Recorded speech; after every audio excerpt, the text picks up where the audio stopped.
लामो समयदेखि रानोविहीन भएको अवस्थामा, साथसाथै कुमारी रानो असफल भएको अवस्थामा अथवा रानो म्याटिङ नभएको अवस्थामा घरमा रहेका कर्मी मौरीहरूले एउटै कोषमा 2वटा भन्दा बढी अन्डाहरू, फुलहरू पार्ने गर्दछ।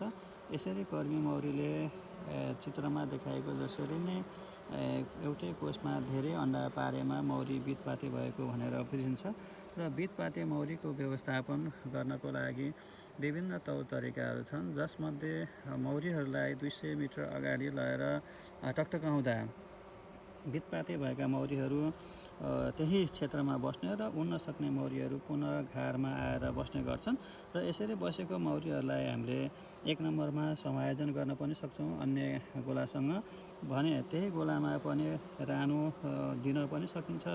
हामीले रानो प्राप्त गर्ने सिजन भएमा रानो म्याटेको भएको रानो दिन पनि सकिन्छ।